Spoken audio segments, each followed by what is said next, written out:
Hello and welcome to the latest episode of the OnlineWarriors podcast, the first episode of fall. We made it. At this point, actually for a while now, the days have been getting shorter. I'm Illeagle 86. Nerdbomber loves shorter days. She loves the darkness. I am facing my existential crisis as we speak. Techtic, also a noted fan of the darkness. Look on the bright side. Not literally, because the bright side is it's more and more difficult to come by, but look at the silver lining in the cloud, which is that sometime in October, I don't know when it is actually, we're just going to get a free hour at some point. And I know we have our feelings and thoughts about daylight savings, but isn't that extra hour always nice, just from a logistical perspective? It's not worth the rest of it. I live and die off sunlight. It's not a free extra hour. Yeah, it's taketh away. It's taking away time. When is daylight savings? Isn't it sometime in November? I might be wrong. It's later this year. Let's see. November 3rd is when it ends. So Halloween's over. Quick, get rid of the sunlight. That's I guess what we're going with. We're getting into that fall foliage, that leaf peeping season. Isn't leaf peeping just a weird thing to say? I know we've talked about this on the show before. Yeah, like you're peeping at the leaves. I love a good leaf peep, though. Well, it's because they don't know that you're looking at them, but there you are. They can't. They're leaves. Yeah, exactly. They can't know anything. To be fair, okay, I don't remember what the book is called, but there's a book and scientific studies showing that trees all kind of talk to each other through their root system. And by talk, I don't mean like conscious discussion, but like they relay information through their root systems to other trees and also the rest of the forest. So for example, if there's like a fire or something miles and miles away, those trees kind of run communication through their roots. So I bet there is something that can see that we're there. Like they hear our like pitter patter in the ground and they're like, oh God, they're looking at me. I'm just trying to turn red. So they probably think I'm a sick fuck when I get satisfaction out of crunching their little leaves on the ground. Isn't it a thing too that's so good? Like if you like say nice things to a plant, it'll grow better. Like didn't they do a study of like that is a thing. They hear us. If you berate a plant, it will respond negatively, in the way that only a plant could. So be nice to your plants. That's the PSA for today. We are going to be talking about a movie, a show, and video games. A video game company. The big three. We've got a classic trifecta here today at the OnlineWarriors. I want to lead with the video game thing because I feel like it's maybe the juiciest. You guys, we're all familiar with Nintendo. Nintendo famously started with playing cards. First of all, you guys knew that, right? They started as a playing card company. We talked about that maybe on like a trivia at one point, right? Yeah, probably. Started in like the 80s, making like playing cards, and then suddenly they were making video games, and now today they're suing people. We've talked about this on the show before. We've talked about, at this point, probably a handful of either straight up lawsuits or just threatened lawsuits. And I don't want to say that Nintendo has a reputation for it at this point, because that's probably pretty unfair. But we've talked about it a few times. They care very deeply about their IP, protecting their IP, and I know that when Palworld came out, we talked about, hey, this is very Pokemon-esque. Did we not? Like, it is... You guys know about Palworld. It's the game that I feel like kind of swept the nation for a period of 5 minutes. I think it came out earlier this year, but it might have been like earlier than that. It's basically Pokemon with guns. I'm sure we talked about it on the show. I don't remember the extent to which we did, but Nintendo's coming back and basically saying, hey, the lawsuit, and I'm quoting now from a Nintendo statement from September 19th, the lawsuit filed against Pocket Pair Inc., which I guess is what makes Palworld, it seeks an injunction against infringement and compensation for damages on the grounds that Palworld, a game developed and released by the defendant, infringes multiple patent rights. So there's a little bit more to this. It sounds like, based on another article that I have here from Games Radar, that Nintendo's been looking into this for months. They were looking to, I guess, argue on a little bit of a different legal footing, saying that the certain pals look very similar to certain Pokemon. It sounds like they weren't really able to get that off the ground, but probably because they would have countered with parody. Okay, so let's dive into this, because do you see Palworld as, is that the intent of Palworld? Because I'm not sure that's not what I took it to be, I guess. I don't think it's parody, maybe a little bit, but I think they can probably say, we're referencing this other reference that you guys also referenced. For example, there's a character in Palworld or Pal that looks like Anubis, and there's a Pokemon that also does. And so they can say, hey, well, we're not really referencing the Pokemon, we're referencing this Egyptian mythical, a mythical character. Right. So get bent. You know what I mean? Like, I'm sure that's what they would say. Yeah. I understand why they waited this long, because like you really have to be careful on your approach because of that exact reason. And even like there are other things that I think Nintendo could probably pursue here but it gets a little sticky wicket too. So like the patent approach here, they're probably looking at now game mechanics, like the Pal balls. I think I have not played Palworld yet, but from what I understand, like you're using balls to catch the Pokemon. And obviously the combat's different because it's not like the same combat It's or not anything like that. turn-based. Yeah, Well, they it's have not guns. turn-based. Right. And they have guns. But I think there are enough similar mechanics that Palworld can at least, you can argue that they drew inspiration from Pokemon. I mean, anybody who looked at this game, when the trailer first came out for it, we were like, oh, hey, this is like a ripoff of Pokemon, but they're pushing the bounds and doing a little bit more to evolve the game format. And so I think there's probably some game mechanics that Nintendo and Pokemon are going to argue like, hey, this is ours. We have the patent for this. They didn't, iterate on this enough to make this differentiated. So they owe us kind of deal. I think if I was a lawyer, one of the last fields of law that I would ever want to be involved in is patent law, because it seems, I don't know, you would think that, a patent is a document, right? Presumably Nintendo filed a patent for Pokemon that basically said, here's what this is going to be. You have these little monsters, you're going to make them fight each other, you catch them and store them in these balls.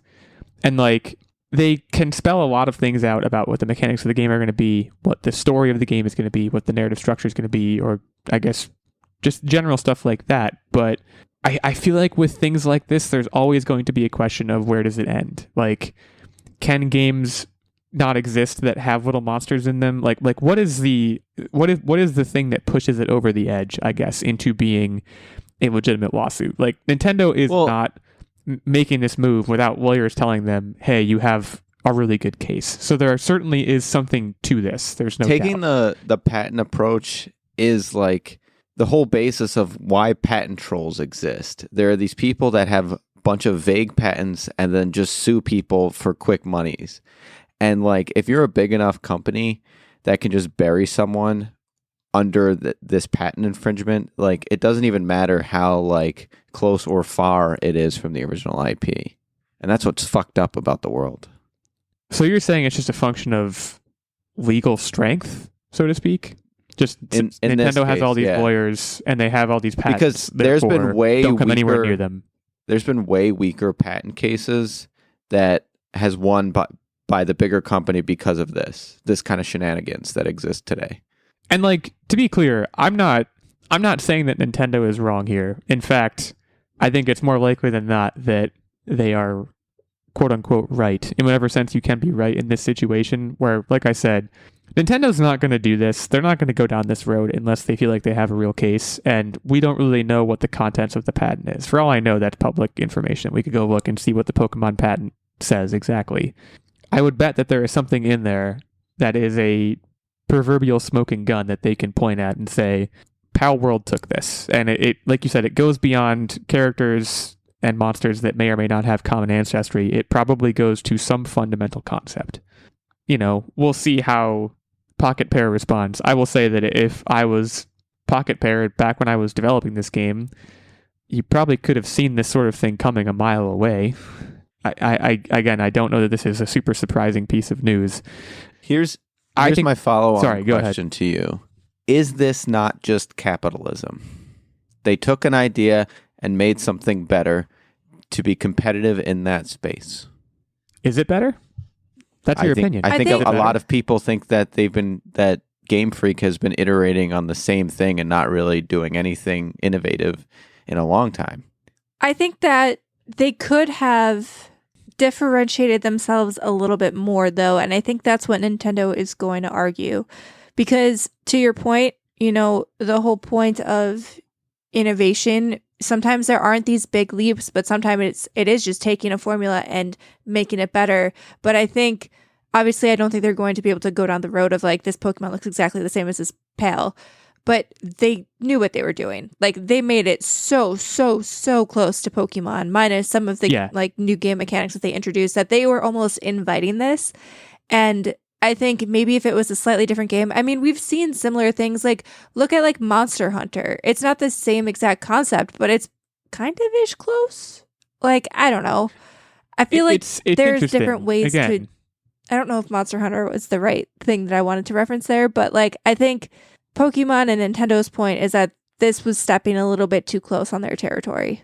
But like, I guess thinking about, and like, I guess to Techtic's point, because like, I do think I agree with you, Nerdbomber. I think that Pocket Pair kind of, poke Nintendo in the chest, and this is what they get. But like, Techtic's point is in terms of like, I think what you said, Techtic, was capitalism, right? Like, the idea that Pocket Pair took something and improved upon it. Like, think about the first-person shooter genre. Like, there were a handful of games that birthed the genre. I guess, what happened there? Like, that's a much broader question, but like, can't Halo see what Call of Duty does and say, hey, that's too close to what Halo does? Like, what's the dividing line there? I don't know the answer to that. I'm not saying this is the same situation, but to me, when you say someone took something and improved upon it, that's what I think about. There are certain genres of games that they are treated by developers and studios as playgrounds to like, okay, here's this format you can work within, find some way to make it unique, and like you said, kind of improve upon the format and make it interesting to consumers. I don't know that this is a case of that. I think the parallel would be like, find a way to make a turn-based game like Pokemon interesting, but you can't steal the like Pokeball idea, like that's kind of a different thing. So maybe this goes without saying, I can't imagine Pocket Pair winning this. But the other thing that's frustrating about this is that legal processes, such as they are, move at a rate of about 0.1 miles per decade.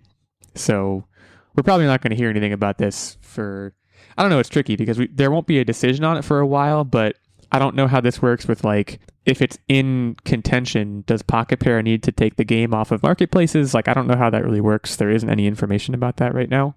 I don't know who decides that. It's all very murky. Legal processes in the creative arts, like, this is a whole other thing. But like, if you look at Hollywood and someone saying like, hey, this movie that was made, it like stole my idea for a movie that was made X and Y years ago, or like an idea that I took to a studio that was never made X and Y years ago. The plaintiff very, very rarely wins in that case. And I feel like it's similar.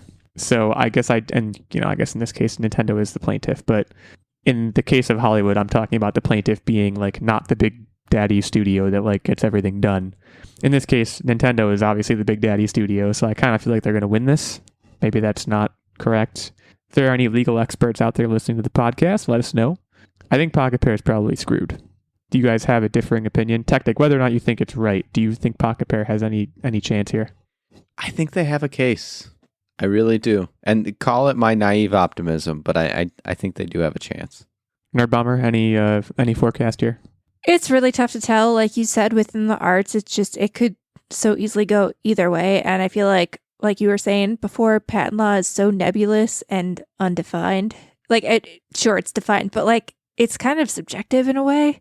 And it'll be interesting. I honestly have no idea what's going to happen here. My money's on the big daddy company that's been around for 1 billion years, but I guess we'll see what happens. There's obviously like I said, there's really no timeline here. So we will hear more when we hear more. I don't know. I don't know how to end this topic, but that's kind of where I'm going to end it. We're going to transition to a different kind of game. Squid Game. Squid Game Season 2. We got a trailer for that over this past weekend. Hitting Netflix, Season 2 is hitting Netflix December 26, 2024, which, first of all, before we even get into the content of the trailer, I think that's a fantastic time to release a show. I think maybe the best time to release a show. People might be taking a little time off work, but the holidays have more or less ended, so you're kind of just sitting at home. Like, I think it's going to absolutely crush. I thought that the first season did the same thing, but it actually didn't. The first episode aired September 17th of 2021.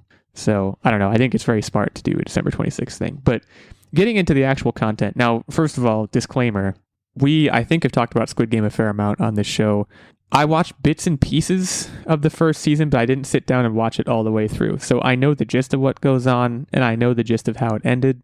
We're going to get spoilery here, if only because I have some questions, and the spoilers start here. So if you're a fan of the show or if you want to be a fan of the show, haven't watched it, you might want to skip ahead a little bit. Season 1 ends with him basically, he wins the game, gets all the cash, and then basically decides, I want to go back into the game. The idea being to get revenge. Is that, first of all, is that the correct, get revenge on the game makers?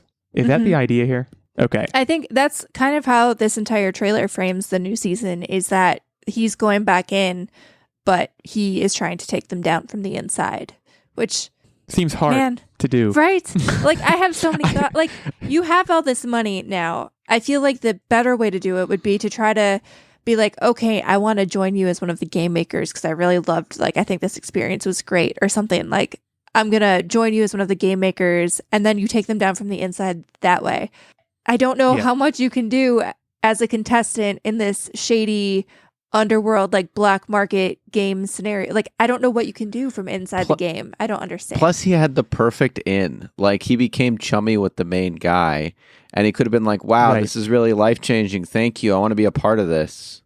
Yeah, well, and, I think part of the game itself, right, is that, I guess I don't know for sure this happens in season 1, but, like, it's probably not designed to be manipulated from the inside very well. You probably can't really escape it. There's always dudes walking around with guns, and if something goes wrong, they probably just shoot you, So, like, it does seem like a bad/improbable plan. Now, with that said, probably going to be pretty interesting to watch. I do have a theory, though. I have a theory that a lot of the in-game footage that we're seeing in this trailer is going to be actually like flashbacks or not actually him in the game this time. I think they're trying to beef up the notion of him doing the game again. And, like, I think he's going to do the game again, but it's going to be a lot different is my bet, to try and make it more interesting, I guess. I don't know. I think viewers probably want to see him just do the game again, but I don't think that's what's going to happen. The other thing I wanted to bring up is, did you guys watch the reality show that was surrounded the Squid Game? So I got spoiled early on, which was unfortunate. I got spoiled, I think, by, like, Netflix themselves. They posted an interview with the winner, which was bananas. Like, I think maybe 2 weeks after the final episode aired, which I get it. Like, you want to capitalize on hype and stuff, but, like, man, 2 weeks after the final episode airs, come on, give people more time. So, no, we didn't watch it because I got spoiled. I think we might have talked about it on the show. That was also a situation where, like, I think she won, and, like, it was, like, many months later, and she was like, yeah, I still don't have the money yet. I think it was one of those things where people were like, wait, where's her money? But the point I wanted to make is that, because I wound up watching, again, bits and pieces of the reality show. I think Netflix may have screwed up a little bit on that, because when I watched the trailer for this, I'm thinking more about the reality show than I am about the original show. And obviously they're very different. No one's dying in the reality show. But I'm wondering if in watching season 2, I'm just going to mentally couch it more within those stakes than I am within the original stakes of the original show, which were obviously way more dire. So I wonder what honestly, the that was part subconscious of the effect of that's going to be. Like, I had a problem with the idea of doing a real life reality show because I felt like it did detract from the message and kind of take away from the main actual show itself. I mean, inherently, it went completely against the message of the first season of Squid Game, but I also felt like with their plans to continue the show, introducing the reality show was going to do exactly what you said happened to you. Like, it takes away from it a little bit because now it's kind of commoditized it and also made it just seem kind of like silly and fun. And I feel like that first season was so serious. Like, I know that there were things about the Squid Game first series that were kind of silly, like the big baby girl that ended up shooting everybody in that one scene, and like things that were like a little bit silly, but overall it was a very serious social commentary. And I don't know how they're going to come back from that after, their reality show has kind of like sillified it in people's brains. Well, even that said, this sequel looks like it is trying to be a money grab, because it looks like they like elevated the craziness, and there's like really bad CGI in the trailer. And so I it mean, makes me feel like it's just like, oof, they just tried to churn this out to make more money. I don't know that I would refer to this as a money grab. Like, I do think that this is operating very earnestly, and like it is, of course, doing so in an effort to try and ride the massive wave of success that they had, right? But I think it was fairly clear, even from what I watched in the first season, that there was a lot of dramatic intent to the story, and there was a lot of, as Nerdbomber said, like there is a very strong theme and a message that the reality show totally flew in the face of. But like, I think it's very possible to make a second season that still pertains to that theme, albeit in a different way. So I'm certainly okay with the notion of a second season. I kind of feel neither here nor there about how it looks based on this trailer. I did also look up while you were talking. They are doing a second season of the reality show as well. So like, I am just kind of wondering, I'm sitting here wondering, you know, is it going to be effective narratively for either show for this kind of just, Netflix is chasing its own tail a little bit. It's possible it will completely work. Thus far, it certainly has. But now that we're kind of doing a second go round of each, I do wonder if people are going to feel the same way about the original show. You know, will it be as effective? I think is a really important question. But yeah, I don't know. December 26th, I still think I think if you're going to release a show like this, that I would think they're going to put out, maybe they won't. I would hope that they would put out all 10 episodes. Netflix, just drop it all at once. I think that's the best way to do this.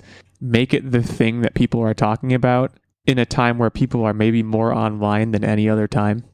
I just feel like this is that weird, like, gray space between Christmas and New Year's where everyone's just going to have some free time. So I think that's very astute of them to put it there, and we will see if it works. I didn't realize the show, the first season, it had a bunch of Emmy nominations. It was like actually very critically acclaimed as well. So Techtic, you saying that like there's CGI that looks kind of hokey and like it's maybe they'll scale production value down to something that's unacceptable. I couldn't really say, you know, but there's certainly a chance of that. Season 2, yeah, I mean, we'll see if he gets his revenge. I would imagine what I think also kind of maybe narratively will detract from this is that I don't know that this might have been one of those shows that when season 1 was on, people may not have thought there was an intent for a season 2. They might have thought like, oh, this is a mini series. That's just interesting. Now that there's a season 2, people are probably already in some respect talking about a season 3, right? So what is the narrative import of this season really going to be? I think is an important question. And that's, you know, it's true of every show, but this one is no exception. So again, December 26th of this year, go check it out. And if you haven't seen the first season yet or the reality show, maybe check out both. They are both very interesting. I'm not here to besmirch either one. I actually think the reality show, as competition reality shows go, it felt reasonably compelling. I think they had some very interesting ideas. I don't know that I loved how it ended, but that's a whole nother ball of wax. You guys, yeah, you said you were spoiled by it. I think it still might be worth watching it. It was just very interesting. Even if you just like watch an episode to see what it was like, I think it is very interesting. I feel like it's going to be one of those like around Christmas time, probably when the show comes out. I might pick it back up, like check it out for a couple episodes, see what I think about it. You know, those like few days of winter when you're just kind of looking, like you're not really necessarily looking to get into something, but you just need something kind of like reality TV shows to fill your brain while you're resting between holiday celebrations. Yeah, it's very like, again, I actually watched it in a very similar way to the Squid Game show, which was like my wife was watching it and I would kind of fade in and out of it. And in the context of the reality show, doing that made a lot more sense. I will say that. I would also say and this is a kind of a sneak peek at my What Are You Up To Wednesday. You know what show on Netflix right now is filling that hole for me? Love is Blind. You're gonna maybe facepalm. Although I think the show is popular right now. What is the trashiest reality TV show that's on Netflix right now? Oh, what is Real that? Housewives. The Hot Island. You're very or close. something? No, Techtic is very close with Real Housewives. It's a show called, and I don't even know if I'm recommending this with a straight face, The Secret Lives of Mormon Wives. I don't know if you've heard of this show. This is, again, my wife started watching this show.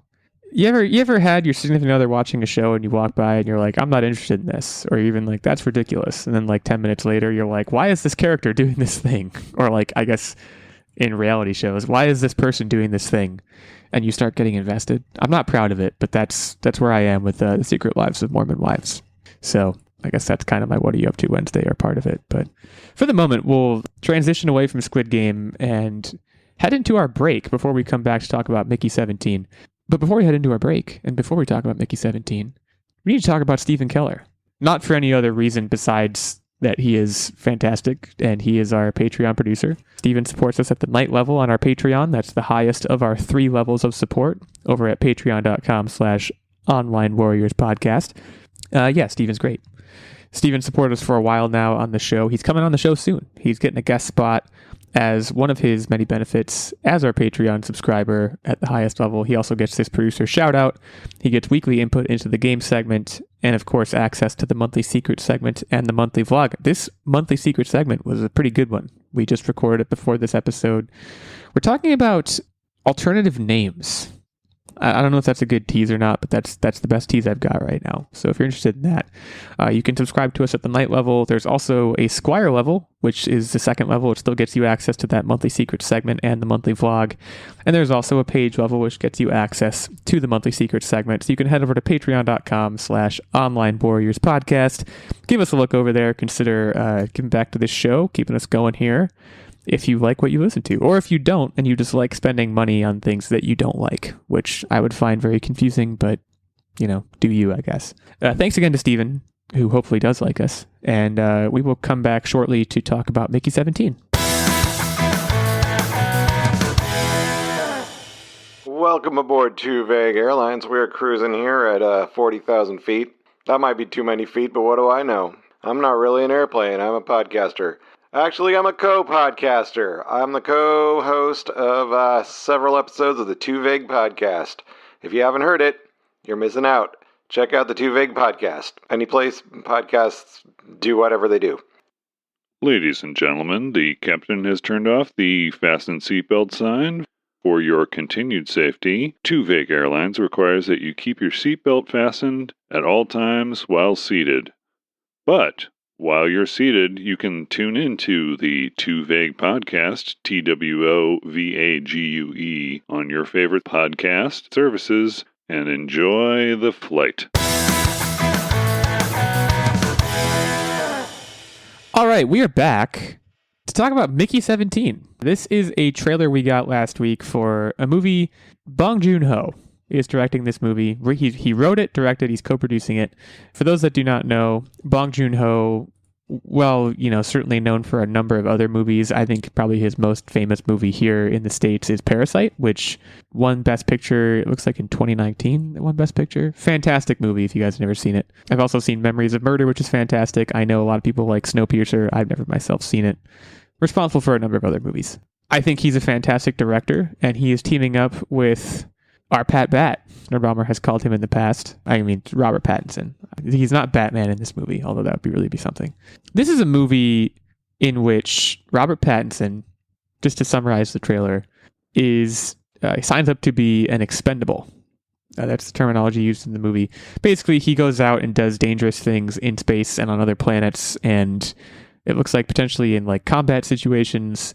And if he dies, his body is basically, they have copies of his body into which they, I guess, load his consciousness, and he just kind of keeps going. So Mickey 17 purportedly is the 17th iteration of Mickey. And Robert Pattinson, man, doing a funny little voice. This looks very, very fun. I have a feeling like this was just a riot to even just produce and record and make. It doesn't look like Parasite gave me spooky, scary vibes. This looks like kind of, I don't want to say on board with a movie like Space Force, but kind of like Space Force. It just looked like fun, quirky, but at the same time there's deep moments, but it just looked like a fun watch. I'm going to see the crap out of this movie. Let me just be clear. Probably Are you planning to read because the book before you see the movie is the real question. Because the book's not called Mickey 17. The book is called Mickey 7. I'm not really sure why they pivoted to 17 instead of 7, probably just to make it, funnier. But I have not read this book, but this has been on my to be read shelf for a while because I've heard not that it's a direct comparison to something like oh man, I'm forgetting his name now, but the Martian, like Andy Weir books where there's humor Yeah. but also like sci-fi to it. And I've heard it's got a very similar tone to books like The Martian. And so it's been on my list, but until this movie trailer came out, like I didn't even realize a movie adaptation was in the works. The book just came out in 2022, I think. So are you planning to read the book first, or are you just going to jump right into the movie and listen to Arpat Bat's new Arpat voice? Well, I didn't know it was a book until this moment. So deciding in this moment, I'm going to say yes, because looking on Wikipedia, NPR included it among its list of best sci-fi books of 2022, which seems like a pretty good list to be on. This is coming out January 31st, which again, similar to what I was saying about Squid Game before, like it just feels like a great time for a movie to come out and for me to go see that movie. Like there's something to be said for like summer blockbuster releases that like they're event movies, you go see them. There's also something for like, hey, it's January. We can't really be outside and doing things. You want to go see a movie. Like I think that just makes sense. Also a great time to read a book. So I think I could see myself reading the book first, but I'm for sure going to see the movie. I will tell you that right now. Are you guys anti-reading the book after? Very much so. Oh. I have a thing where I can read a book beforehand and see a movie and I'll be fine. But if I have a spoiler going into a book, I have a really hard time reading it. Like I Did can you be read spoiled for a Dune movie and first? yes, I hated Dune, which is actually informed my opinion of the movie, which I did not like. I hated the Dune book so aggressively that it bled over into my watch of the movie and I couldn't get past it. Apparently the second one was significantly better. The second movie? Yeah. I think they're both great, but I understand Nerdbomber's opinion nevertheless. I've never Did you read the book? The book made me No, want to but like that's- rip my eyeballs out. It was one of those books that I probably should have put down, but then I didn't. And I was like, I need to finish this. This is a classic. And I hate it every second. Like I think I only read that one book and it took me like 6 months to read it, which I'm a pretty fast reader. I usually rip through books, but I didn't want to read it. I regretted any time I spent reading it. Like I didn't look forward to it. So I hated it. Yeah, I've been told by other people than you. But I know a couple people who are like super into the books, but I've been told by more people than that to not read it and to just watch the movie, which is what I did. I as a general principle, I do try to read the books before I watch them, but there are many exceptions to that rule, especially these days. Like another movie, sci-fi movie that I absolutely love that I know is based on a book that I have never read is Arrival. Have you guys seen that movie? No. Fantastic movie. That's Strongly a Jeff recommend that movie. Vandermeer book, right? No, that you're thinking No. of Annihilation, That's right. Okay. which also another one I saw the movie and I didn't read the book. Although I've heard in that case the book is better. I didn't love that movie, so I probably would like the book. No, Arrival is Denis Villeneuve, same guy who directed Dune, incidentally, but it stars Amy Adams and Jeremy Renner. Fantastic movie, by the way. That's not what this topic is, but love the crap out of that movie. In any case, yeah, I could read Mickey 7 before watching this movie. I don't see why not. My dance card reading wise is probably going to be pretty empty around that time, so why wouldn't I? This movie also stars Mark Ruffalo, who I think is fabulous. Toni Collette, who I think is fabulous. Stephen Yeun, also really good. And Naomi Ackie, who I'm much less familiar with, but based on the rest of the people that are in this movie, she's probably going to be good. I also, not that this is a reason to see a movie, especially a movie like this, but I think this movie is probably going to win like 1 billion Oscars. I feel like it's coming out at the right time of year. I think it's probably going to be very Oscar-y. I think there's a lot of discourse on the World Wide Web these days that Robert Pattinson is like, actually, he started in the Twilight movies and like he was Cedric Diggory and Harry Potter and people kind of didn't give him the time of day. But these days he is like unironically and unapologetically a really, really good actor. I haven't myself really seen that. Like I saw him in Tenet and he was fine. Saw him in Batman and he was fine. Those movies are not really designed for me to be blown away by Robert Pattinson's acting. I'm kind of looking forward to being put in a situation where he can do that for me. Because again, everything I've heard is that he's very capable of it. He's made a lot of movies, again, especially lately, that I have not seen, but in which he has kind of like proven his worth, I guess. I never saw The Lighthouse, but he was supposedly very good in that. Cosmopolis, High Life is another one. A lot of these are like very indie movies. Good Time is another one where he's kind of just like going off the beaten path, doing his thing, and apparently is very, very talented. So I'm looking forward to, I guess, seeing the product of that evolution. Because, man, did I watch the first Twilight movie, and man, was it hard to watch. I don't know if that was just him not being mature as an actor yet, or if it was the material, or both. But this looks like it's going to be not that. So I'm kind of looking forward to that. What do you guys think? You going to see this movie? Oh, yeah, for sure. This is going to be on my list. Yeah. I guess we'll all talk about it then. Probably, 4 months from now, 5 months from now. So, great Valentine's Day movie, potentially. Hey, honey, I'm feeling romantic. Why don't we go watch this guy die 16 times? 16 times at least, I guess. We know it's going to be at least 16. It might be more. I mean, Anyways, I feel like there's probably going to be a romantic plot in there, too. Like, there was that one scene where there's two of him and... They smooch. No, they don't smooch. You think he's going to fall in love with himself? No. The girl that's all excited about it. I think there's going to be a romantic subplot, so it might be a good Valentine's Day movie. Yeah, I will probably read the book. You're right. But I would like to be predisposed to what's going on. So, anyways, yeah, January 31st in the United States, January 28th in South Korea, if that's your neck of the woods, being distributed and released by Warner Brothers Pictures. This brings us to What Are You Up To Wednesday. This is the part of the show where we talk about what we've been up to. And I'm going to go, I feel like I've been going first a lot, so this week I'm going to go last specifically. So I'm going to turn it over to Nerdbomber to get us going. All right, so I've still been playing Astrobot, which I'm still having a lot of fun with. However, I have hit some more difficult levels. I don't remember if I talked about this last week. Stop me if I already did. But I think last week I was just talking about, the cute platforming, all the callbacks to, other Sony PlayStation properties. But there's also now these additional, almost like more challenging worlds. And it really gave me vibes of Sackboy, the time trials that Sackboy had in that game.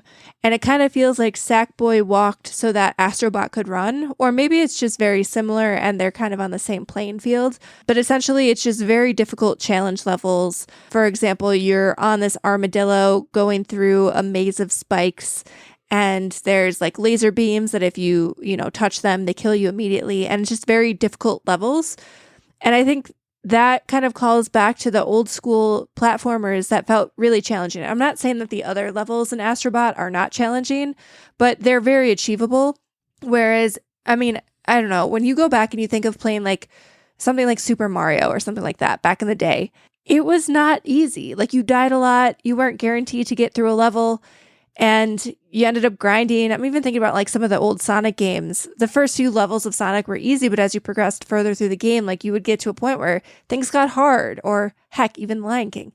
And those levels in Astrobot that I'm working with right now, they definitely give me those challenging vibes of, old school games. So again, kind of calling back to the platformer days of yore where, things were really hard and it wasn't easy. So having fun still playing that.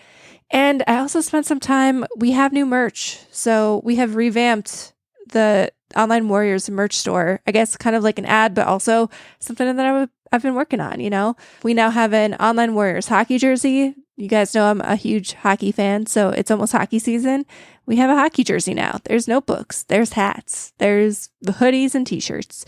So I spent a decent chunk of time, working to transfer some of our old designs over, making some new designs, having a lot of fun, just kind of putting music on and bopping to that. And last but not least, shout out, I got my flu shot. Get your flu shot. It's that time of year. Don't get sick. We're talking mugs, we're talking beanies, we're talking joggers. Those are other things you did not mention. Just to run it. I don't own joggers. Should I do joggers? So you're somebody who you like to look a little classier, right? And you don't like sweatpants. However, joggers are like classy sweatpants. They're more comfy, but they're slim and they kind of taper down, so they fit a little bit better. And I would say you should invest in a pair of joggers. If not OnlineWarriors joggers, at least a pair of joggers, because it is a transformative piece of clothing. I'm open to it. I'm a little bit scared of the cuffs on the bottom. I do, believe it or not, I do wear sweatpants every so often. Let me just make that clear. These are like the dress pants of sweatpants. See, I know you're trying. It's supposed to make me want to get in the jogger game. I don't know if it does. but I'm open to it. And if I do get some, it's going to be these because they look super bomb. They got the OnlineWarriors logo right down one of the legs. So if you want to rep the show, go check it out. Can we like tell them where this is, or is it not live yet? Yeah, no, it is completely live. You can find the link to it on our website and in the show notes for every episode. But the website is also all one word, OnlineWarriors-shop.fourthwall.com. Go check it out. Yeah, I just figured I would, follow through on the plug. I think we're entitled. So, right on. Techtic, we'll swing over to you to keep us rolling. All right, so this was a very sporty weekend. So baseball season is ending, so we wanted to make sure to catch a baseball game. So we went to a baseball game, and boy, were the giveaways popping off. So we got one of those t-shirt cannon t-shirts, and it was a good time. 10 out of 10 recommend going to your whether it's a minor league, major league, just go check out an outdoor baseball game while the weather's still nice. Then same thing. We went to a hockey game because hockey season is starting. So this was a bit of a travel, but like again, go see your sports. Support your local team. It is a great time. And also, same situation. We had a t-shirt cannon. Nerdbomber almost caught it, but I knocked it out of her hand by accident. But still, it was exciting, and I 10 out of 10 recommend. It's just been an overall like busy weekend, and I had a lot of fun. Right on, man. I don't have much, honestly, besides The Secret Lives of Mormon Wives, which I did mention, and it's trashy reality TV. You kind of know what you're going to get when you sign up to watch that show. We're still watching The Bear. We're almost done with that. Still watching The Rings of Power. Almost done with that. The only thing I would add is that Survivor started, so now we're also watching that. We have a lot of shows right now. Rings of Power is coming to an end very soon, and The Bear we're almost done with, so it's going to start petering out a little bit. But doing a lot of TV watching, I will say, and otherwise I've been watching some football too, because football season is in full swing. You would think my fantasy teams would be doing better with how much I've watched, but they are not. Nerdbomber and myself currently locked in if you're looking for battle. If you're looking for a new TV show, I recommend English Teacher. We just started watching. It's very funny. We're thinking about, this is an older show, but we were just talking the other day about maybe watching New Girl because we never have. So You've never watched New Girl? Oh my God, I'm so excited for you. I don't want to confirm that that's what we're doing, but it's definitely on the radar. So if you end up hating it, I think I will be crushed. I want to know if you think I'm Nick Miller. I've been told I'm Nick Miller. I guess in the spirit of watching shows way later than you should, because like we're watching The Bear like a million years after people were talking about it, and I guess this is kind of the same thing with New Girl. We also recently did the same thing with The Sopranos, although we didn't get very far with that one because we actually didn't think it was that good, which I know is a very spicy take. But the same thing kind of happened with The Wire. I don't know, maybe we're bad at TV, but either way, we do be watching. So yeah, we can move to Quiztown now. We can all pick ourselves up, waltz over to Quiztown, and go ahead and turn the reins over to Nerdbomber because she is hosting this week. As a result of her victory last week, she is 13-6. I am 11-8. Techtic 7-16. Steven 1-1. Steven gonna be deciding fairly soon here whether he goes to 1-2 or 2-1. So be on the lookout for that. But in the meantime, Nerdbomber, the floor is yours. All right, so this week's topic is Beetle Juice, because of course, it's that time of year, the new movie just came out. Gotta have some Beetle Juice trivia. As per usual, this is going to be numerical answers, so try to get as close to the answer as you can without going over. If you go over, you bust. And you'll each get one lifeline per game. That could either be a +1 of the other person's answer, or the number 1 to basically, set the answer at 0. Whatever you would like to do. Before we begin, just really quick, I want to be as clear as I can. Ask me if I've ever seen Beetlejuice before. That's fine. It doesn't matter. These questions are not necessarily like, there's maybe one that's like 100% movie specific. Other than that, it's all like box office stats. You can be in this one. Yeah. You'll be fine. I just want to hedge just to make sure people know I'm not, well, whatever. I haven't seen it. Anyways, sorry. Go ahead. Well, we'll get that one more movie-specific question out of the way here. How long is Michael Keaton's character Beetlejuice on screen in the original film?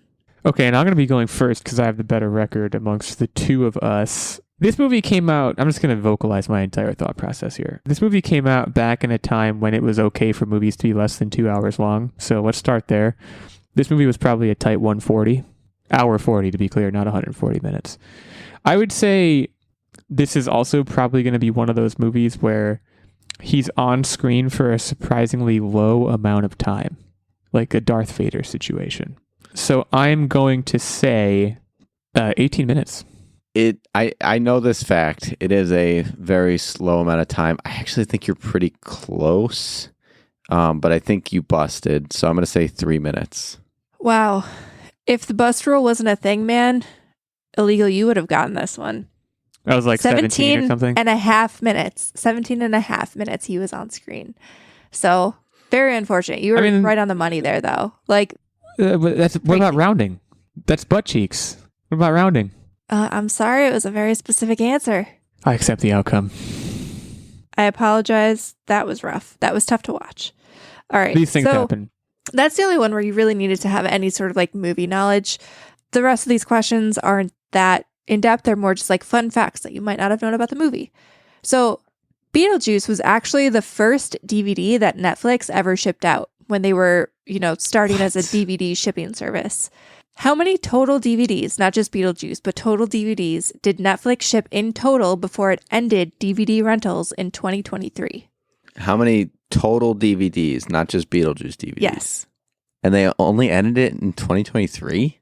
Yep. Yeah. Up until basically last year in September, you could still order DVDs. This was 800,000 DVDs. They probably shipped out 800,000 Beetlejuice DVDs. This number is astronomically higher. I mean, I'll be nice to you and go away. It's like, I'll say 5 million, but I'm sure it's way more than that. Yeah, 5.2 billion. So illegal. Billion? Of course, Techtic. At one point, Netflix 800,000. was the most popular. Like, it ran Blockbuster and Family Video out of service. Like, right, but I thought Redbox is up. what kind of like ran the market on DVDs. Seriously? No, Yeah. Netflix was a DVD company. Like, that's how it started. They didn't get into streaming until pretty late in the game. They were like, you got your DVD in the mail. You got your Netflix I thought it was red just envelope. the old people that got the DVDs. Dude. It was Shout everybody. out Family Video, by the way. Love that place. Yeah, I mean, 800,000. They were an operational company for a long time before they moved to streaming. So I'll take the point. It's not a Beetlejuice question, but sure. I mean, it was, though, because I studied Beetlejuice. Beetlejuice was the first DVD that Netflix ever shipped, so Beetlejuice question. Moving on, in 2018, Beetlejuice the Musical premiered at the National Theater in Washington. Musical? Okay, I'll start the question over. In 2018, Beetlejuice the Musical premiered at the National Theater in Washington, D.C. before making its Broadway debut. How many musical numbers make up this show? I actually heard it's really good, by the way. That's neither here nor there. Yeah, I mean, the question here is how many musical numbers typically make up a musical, and if only I knew. I'm going to say 23. 23. 24. Wow, if there was an award for closest answer, Illeagle, you would win. Unfortunately, you both busted because there are 22 Fudge. musical numbers in this one, and Techtic, that's a means you good also outcome for wasted your me. +1. Yeah, that's a good outcome for me. I feel good about that. Okay, the game is tied. It was 23 was a good guess as far as musicals go. Thanks, man. So, as you guys are probably well aware, Beetlejuice, the Beetlejuice sequel. Whoa! That's 3. Yeah, well, here we are. It just released. How much money did it make at its opening weekend domestically? 1.2 million. It's got to be more than that. I mean, this is my last opportunity to use my +1, so I'm just going to say 1.2 million and 1 penny, but it's got to be quite a bit more than that. Yeah, 110 million. Yeah. It had a very successful weekend at the box office. All right, so Illeagle is still winning. Let's see if he can take it home or if Techtic's going to tie him up. So there was actually a Beetlejuice cartoon that aired on ABC and Fox beginning in 1989. How many episodes were there of the show? Well, it aired on ABC and Fox. That alone is very confusing to me. The movie came out in the late 80s, so it was coasting off of that success. You asked how many episodes there were? Yes. Yeah, 32. 32. And you said it went for how many seasons? I didn't, and I will not give you that She answer. didn't. She didn't specify. Yeah. Nice try, though. I think this was multiple seasons, and I'm going to say 47. All right, so Techtic is forcing the overtime here. There were 94 episodes of Beetle Juice. Wow. That is way more than I thought. I mean, I guess that makes sense. I feel like whenever we do the cartoon questions of like cartoon shows, the episode count is always higher than you think it's going to be. Which, I say that now, but I didn't really utilize that opinion because I should have guessed more. Unfortunate for me, but, Techtic's track record when it comes to tiebreakers It's really good. Techtic, I don't know how to put this any other way. It sucks. So I do feel a little bit confident, but maybe that's unfounded. We'll see. We'll see here in a minute. All right, so this is going to be a text-in question. Beetlejuice was actually referenced 3 times on the TV series Community. Like the character said the word Beetlejuice. And in keeping with continuity of saying the word 3 times, in the 3rd time that it was said in an episode, they actually had a character walk by in the background dressed as Beetlejuice. It was very, you have to be paying attention to it. It was kind of like an Easter egg in the show. It happened in the episode of Community called Horror Fiction in 7 Spooky Steps. What date was that episode first aired? This is a very good question. For aside from anything you else, mean like what this year? Is a very well-crafted question. Yeah. Is this like a what year? Basically. Give me the day and the year. That way, Which one is the bust criteria? both. If you go over that date. So like, for example, January 1st, 2000 would be like the date of Y2K. Wasn't that Y2K? I don't know. If you guessed January 2nd, 2000, you would bust. If you said December 31st, 1999, you'd be in the clear. That's how dates work. Typical dates. I think I'm in some trouble here. I don't even have a really good I've watched Community, so I should be better here, but I don't have a sense of the time period during which it was on television. Yeah, I wish you just said which could be episode. way off. Like which episode number. That would have been a much better way. All right, and Illeagle takes this one home. So Techtic said January 1st, 2012, and Illeagle said October 14th, 2011. And this was, in fact, the 2011 Halloween episode, which aired October 27th, 2011. So Illeagle wins. Wow. You gotta were admit, very that was close. incredible. Yeah. You I were can't super believe- close. For someone who was like, I've never seen Beetlejuice, I'm not going to get this. You were almost on the money with every question, which is crazy. Fucking annoying. And Techtic, shout out to you. You were right there too. 2012, 2011. I mean, I can't believe we were both even in the 6-month area that we were in. Your track record in tiebreakers continues to be just the funniest thing. The funniest running gag on this show, for me at least. Probably not for you though. You moved 7-17. I moved to 12-8. Next week I will be hosting the quiz, so be on the lookout for that. We want to thank you all for joining us. You can head over to Twitter. I haven't shouted out our handles at all this episode, but we all have Twitter handles or X handles or whatever you want to call the site. I'm OW-Illeagle86. We have at OW Techtic, at OW Nerdbomber, and our main show account at OnlineWarriors1. Head over there to start a conversation with us. Head over to Spotify or Apple Podcasts. Leave us a review there and let us know what you think of the show. And consider stopping by next week because we will be back as we continue into fall. So thanks again for listening. We'll see you next week. In the meantime, stay safe and keep on podcasting.